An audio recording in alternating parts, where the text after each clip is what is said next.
1945. The war in the Pacific was breathing its final ragged breaths. The air was heavy with the scent of smoke, mud, and something else. The uncertainty of what tomorrow might bring. The once proud Japanese empire was collapsing. Across the islands, camps filled with prisoners of war. Soldiers, nurses, civilians, all waiting, all wondering what the dawn would bring. And among them stood a group of Japanese women, former nurses, secretaries, and wives of officers, now prisoners in a world that had turned upside down. The night before, the guards had ordered them to be ready at dawn. No explanation, no mercy in their tone, just a simple, chilling command. Line up at sunrise. They didn't know whether they would see another morning. Some whispered prayers. Others stared into the dark horizon, clutching keepsakes from home. A photo, a ribbon, a rosary. The silence was thick enough to break the heart. Then, as the first light of dawn painted the camp in soft orange hues, boots crunched against the gravel. A line of women stood trembling, their faces pale, their breaths short, the weight of the unknown pressing against their chests. And what happened next would be something none of them could ever forget. The sky was bruised in shades of grey and violet when the sound of boots broke the silence. A voice shouted in clipped English, followed by another in Japanese translation, harsh, cold, and commanding. The women inside the barracks stirred from their uneasy sleep, eyes still heavy from exhaustion, bodies trembling from the chill that crept through the thin wooden walls. Dawn had not yet broken, but already they knew what the call meant. It was an order, and in the camps of war, orders could mean anything. A routine inspection, a transfer, a punishment, or something far worse. Inside the dim barrack, a small oil lamp flickered weakly. It cast long, trembling shadows across the faces of women who no longer looked like the proud nurses and civilians they once were. Their uniforms, once symbols of duty, now hung in tatters. Sleeves frayed, hems torn, colors faded by rain and dirt. They had been captured months ago, during the final chaos of the Pacific War. Their days were now marked not by dates, but by hunger, silence, and survival. Someone whispered, "Line up." Outside, the words passed from mouth to mouth like a ghostly echo. No one dared to question, only to obey. The youngest among them, barely 20, fumbled to tie her hair back with a strip of cloth. Another older woman adjusted the collar of a friend beside her, an instinct of motherly care that refused to die even in captivity. In that moment, no one was a soldier or an enemy, only a human being trying to hold on to dignity amid despair. When they stepped outside, the air bit into their skin. The camp stretched before them, silent except for the low hum of the wind moving through the trees and the distant clang of a metal gate. The ground beneath their bare feet was cold, wet from the night's dew. Some women shivered, others clasped their hands together, whispering quiet prayers into the dawn that had yet to arrive. The guards were already there, silhouettes against the dying night. Their rifles rested casually against their shoulders, their faces half hidden by shadows and steel helmets. They did not shout. They didn't need to. The silent command in their posture was enough. The women knew exactly where to stand, how to move, when to stop. They had learned this rhythm, the rhythm of captivity, a pattern that offered no comfort, only survival. A long line began to form, uneven and hesitant at first. Some stood tall, others hunched slightly as if expecting a blow. The line wavered as the women took their places, shoulder to shoulder, facing the faint glimmer of the eastern sky. The horizon was bleeding from black into orange, a color that should have meant warmth, but instead carried the taste of dread. No one knew why they had been called out. The guards had said nothing the night before, only the brief command to assemble at dawn. Rumors had already spread like wildfire through the camp, talk of executions, relocations, or retribution. Some of the women feared they would be made examples, accused of defiance or sabotage. Others, perhaps more naively, hoped it might mean release. But hope was dangerous here. Hope had a way of cutting deeper than despair when it was betrayed. The silence was heavy. Every breath was a weight. Somewhere in the back of the line, a woman began to hum softly, a tune from childhood, barely audible. It was a song about the sea, about home. Her voice trembled at first, but steadied as others caught the rhythm in their minds. It was not loud enough for the guards to hear, but in that secret whisper of melody, they found something that made them feel less alone. The camp itself was a skeleton of order and decay.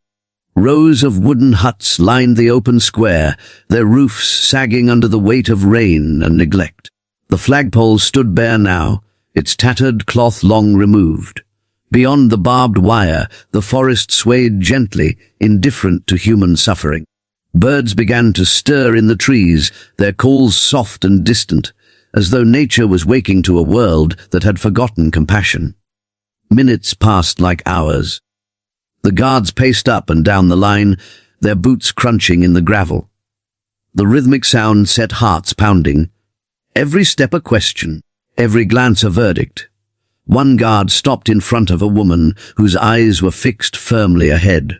He stared at her for a moment too long, his expression unreadable. Then he moved on. The woman exhaled a breath she hadn't realized she was holding. Behind her, another woman, older and frailer, began to sway. The hunger had taken its toll, her legs could barely support her. The woman beside her reached out discreetly, slipping a hand under her arm to steady her. Neither spoke. They didn't need to. In silence, they carried one another.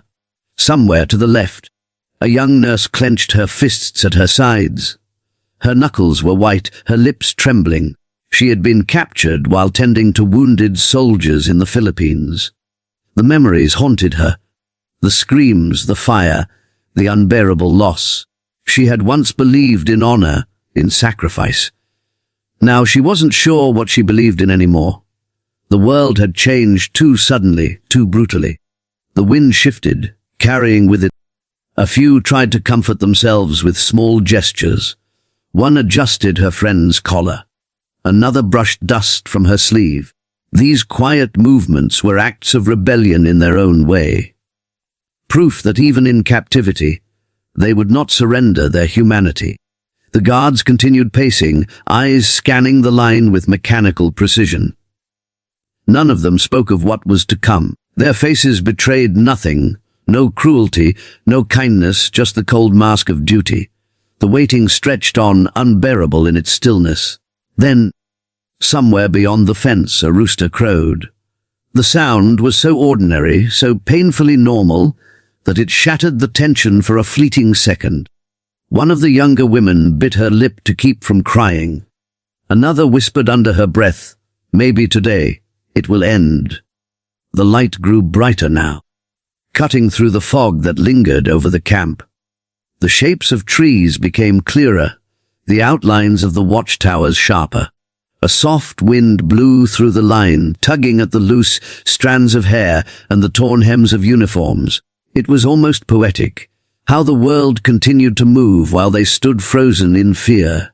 No one yet knew that this dawn, this gathering, would mark a turning point, not just for the war but for their souls. Within hours, they would come face to face with something they had not expected. Not punishment, not vengeance, but something altogether different. Something that would remind them that even in the ashes of defeat, compassion could still exist. For now, though, all they had was the moment, the slow crawl of light, the sound of breath and boots, and the heavy, trembling silence of women caught between past and future.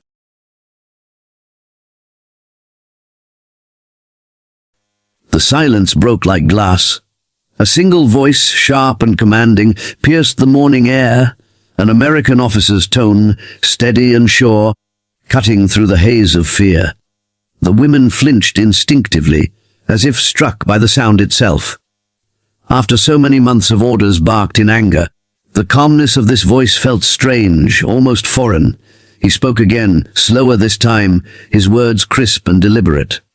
Then came the translation, rough but clear enough to understand. You will be moved.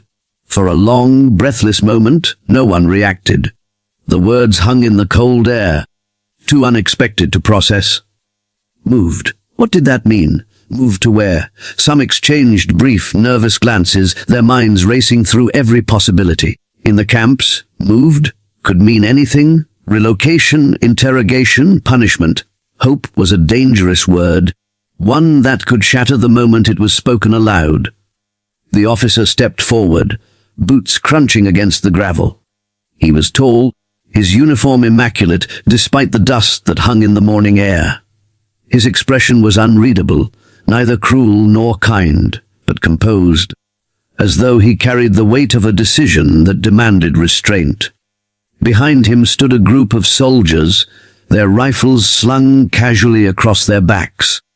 They watched silently, their eyes scanning the rows of women who stood trembling before them. The women's hearts pounded.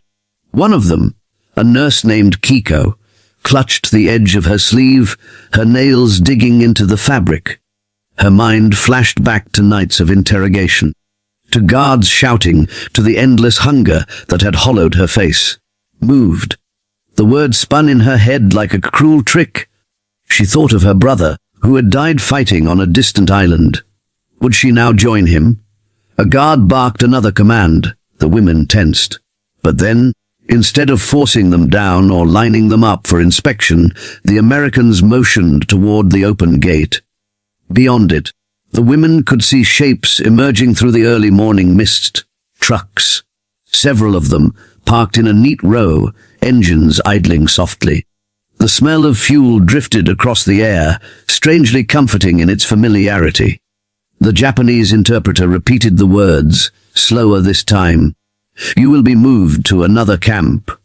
Still, disbelief hung in the air. The women looked at one another, searching for confirmation, for any sign that this wasn't some cruel deception. For months, they had been conditioned to expect only hardship.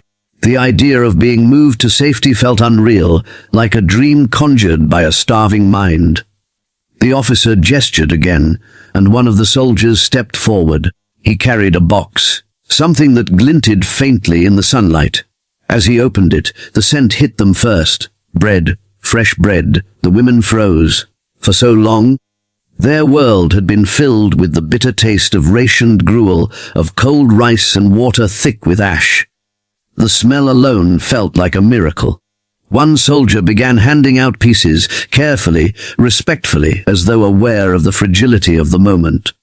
At first, the women didn't move. They had been taught that food, when given by an enemy, could be a trap. But then one of the older women, her hands shaking, her face drawn with age and hunger, took a piece. She stared at it for a long moment, then bowed slightly, whispering a faint arigat. The soldier hesitated, then nodded back. That single gesture broke the invisible wall between them. Slowly, the others followed, taking the small pieces of bread, holding them as though they were relics. Some cried silently, tears tracing the dirt on their faces. Others just stared at their hands, unable to believe what they were seeing or tasting. Kiko lifted the bread to her lips. The first bite filled her with warmth she hadn't felt in months. Her throat tightened, and tears spilled down her cheeks. It wasn't just food, it was dignity. It was proof that even in defeat, they were still seen as human beings. The officer's gaze softened slightly as he watched them. For a brief second, the world seemed to stand still. The sun climbing higher, the camp bathed in light, and the lines between enemies fading like mist. Women were ordered to board the trucks. Their movements were hesitant at first, cautious, as if the earth itself might betray them.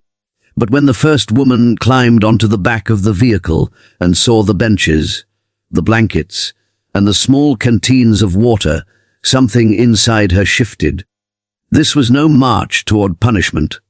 It was something entirely different. A wave of disbelief rippled through the group. They had been told the Americans were merciless, that capture meant humiliation. Yet here they were, being offered water, food, and a seat on a truck that promised movement, not backward into darkness, but forward into something new. One woman whispered, "Are we being freed?" Another shook her head quickly. "No, they don't free enemies." But even as she said it, her voice trembled with the smallest flicker of hope. As the trucks filled, the camp that had been their prison began to look smaller, almost fragile in the morning light. The barbed wire gleamed faintly, the guard towers casting long shadows that stretched toward the forest. It was hard to believe they were leaving this place alive. The officer gave a final command. The engines roared louder. The gates opened fully, creaking like the sigh of something ancient and tired. Dust rose in the air as the first truck rolled forward. The women inside held onto each other, some from fear, others from the need to believe this was real. Keiko looked back one last time. The barracks where they had slept, cried, and prayed was disappearing behind her.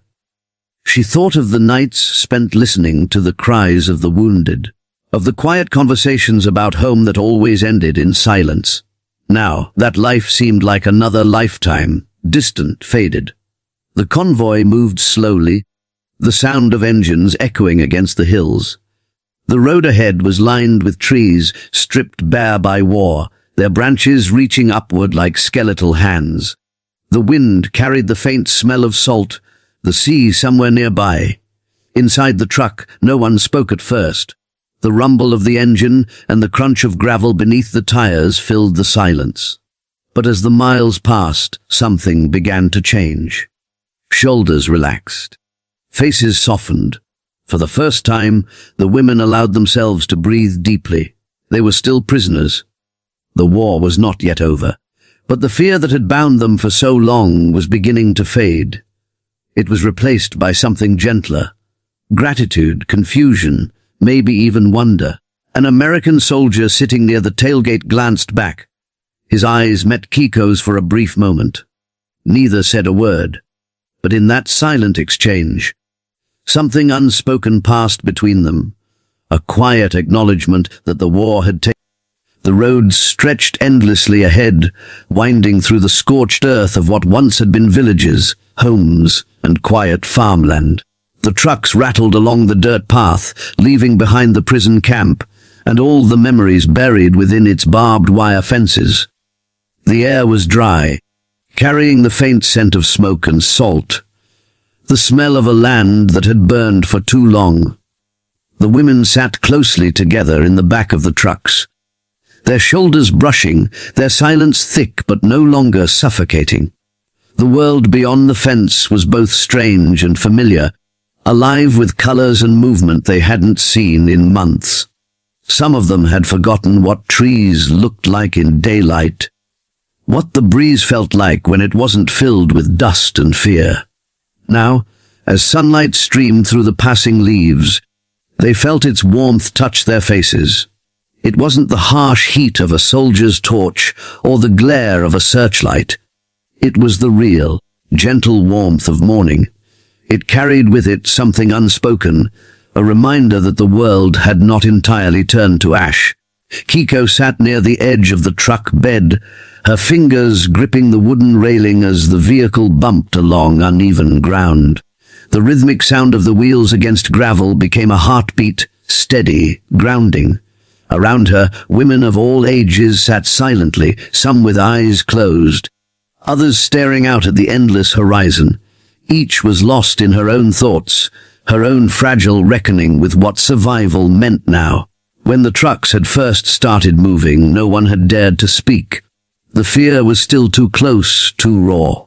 But as the miles rolled by, a quiet murmur began to rise among them. Questions whispered between breaths. Where are we going? Is this another camp? Will we be safe there? No one had answers. Even the interpreter seated near the front had stopped speaking, his gaze fixed firmly ahead. Keiko glanced at the soldiers riding at the back. Their faces were calm, almost wary. They didn't sneer or shout, didn't look at their passengers with hatred or pity.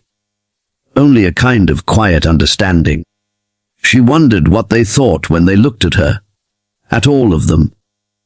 Were they thinking of their own families, of the women waiting back home? Did they see enemies or survivors? The road curved, revealing stretches of open land, scarred by bomb craters, and the remains of villages reduced to rubble. Smoke rose faintly in the distance, a ghostly reminder of battles that had raged not long before.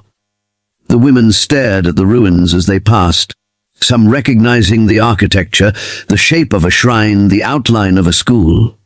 It could have been any village. Theirs, perhaps, torn apart by forces far beyond their control. One of the younger women, barely 19, began to weep quietly. Her tears fell silently onto her lap, unnoticed by most until the woman beside her gently reached out and held her hand. No words were exchanged. There was nothing to say. The younger one kept crying, her shoulders shaking with quiet sobs, her head bowed. And yet, in that gesture, one woman comforting another, there was something profoundly human. The convoy stopped briefly on a hilltop overlooking a river valley. The soldiers climbed out, stretching their legs, scanning the area. The women remained seated, watching. Below them, the river glistened in the morning light, winding through a landscape of devastation and beauty. Birds circled lazily overhead. For the first time in months, the women saw movement that wasn't caused by war, a current flowing freely, unbothered by boundaries. Kiko found herself unable to look away. The sight of the river stirred something deep inside her. Memories of home, of summer days spent near the water, of laughter that now felt like a story from another life. The tears that had refused to fall during the months of captivity began to sting her eyes now. She turned her face away, embarrassed, but no one judged her. Others were crying too, silently, each lost in her own private sorrow. After a short while, the soldiers motioned for them to stay seated. They handed out canteens of water and small packets of food, biscuits, dried fruit, things so simple yet unimaginable only days earlier. The women hesitated at first, still unsure whether to trust the kindness. But hunger overcame fear. They ate slowly, savoring every crumb as if each bite was a piece of the life they had lost. As they ate, one of the American soldiers stood near the truck's edge, leaning against the side. He was young, probably no older than 25, his face shadowed by fatigue. He looked at them, not as captives, not as enemies, but as people. When his eyes met Keiko's, she didn't look away this time. For a fleeting second, she saw something that transcended war, a flicker of shared exhaustion, of compassion. The convoy moved again. The trucks bounced down the dirt path, crossing bridges that trembled under their weight. With each mile, the landscape began to change. The burned fields. A gentle laugh broke out somewhere in the group, light and unexpected. It startled even those who heard it, like the sound of sunlight breaking through clouds. Soon after, another joined in, a laugh that wasn't outraged. It was no longer filled with authority, but with something gentler. When Kiko stepped down, her feet met solid ground that didn't feel hostile. She looked around in disbelief. The air here smelled of cooked food, of clean canvas, of smoke that didn't burn your throat. She could hear laughter somewhere in the distance. Not mocking, but real. They were led to an open area where medical tents stood. A few nurses, American, perhaps, moved among them, offering blankets and water, guiding them gently. One of the Japanese women hesitated when an American nurse reached to touch her arm, instinctively flinching. But the nurse only smiled, her expression soft, reassuring. "You're safe now," she said in slow, careful English. The woman stared at her for a long time before nodding. That simple act, a stranger's kindness without demand, struck deeper than any speech. As night descended, the women were given a place to rest. The sky above was a deep indigo, stars faint but visible through the drifting clouds. Some of the women sat quietly near a fire, warming their hands. Others wrapped themselves in the thin blankets they'd been given. No one spoke loudly. They didn't need to. The silence now felt different, peaceful, not oppressive. Kiko sat a little apart from the others, staring into the flames. The light flickered across her face, illuminating her hollow cheeks and tired eyes. Yet behind that exhaustion was something new, a glimmer of peace she hadn't felt in years. She thought of the officer who had spoken that morning, of the soldiers who had shown restraint, of the nurse who had offered her water without judgment. The war had taken everything from her hope of joy, but out of sheer disbelief at still being here, breathing, moving towards something unknown. The soldiers didn't stop them. They simply let the moment happen. As the afternoon wore on, fatigue began to settle in. Some of the women leaned against each other, eyes closed, lulled by the steady rhythm of the engine. The landscape outside grew softer. Rolling hills, distant trees, the glimmer of small towns untouched by fire. Every turn of the wheel carried them farther from the horrors they'd endured, but not far enough to erase them. The past still clung to their skin, their breath, their silence. Kiko found herself thinking about the night before their capture. How she had sat beside a wounded soldier, listening to him whisper the name of his wife as he slipped into death. She had promised to write his family, but never had the chance. The memory haunted her, even now. Yet today, for the first time, it didn't feel like a curse. It felt like a promise. One she still might fulfill someday. The trucks finally slowed as the sun began to set, the horizon painted in hues of red and gold. Ahead lay a larger encampment. Not a prison, but a transition point. Tents stood neatly arranged, smoke rising from cooking fires. Soldiers moved between them, some carrying supplies, others talking quietly. The place was busy but peaceful, alive with order and routine. The women were helped off the trucks one by one. Their legs were stiff, their movements uncertain, but the soldiers offered steadying hands. No one shouted, no one forced them. The tone of the air itself had changed. Home, her family, her faith in the goodness of people. But that morning, it had given something back, not in grand gestures or sweeping speeches, but in the smallest of acts: a piece of bread, a shared glance, a gentle hand. Those moments became her proof that humanity could survive even in the ruins. As the fire crackled, she whispered a quiet prayer, not for victory, not even for peace, but for memory. That someday, when the war was just a story told by the survivors, people would remember that kindness existed even in the darkest times. Above her, the stars flickered like distant embers, watching silently over a world that was finally learning to heal.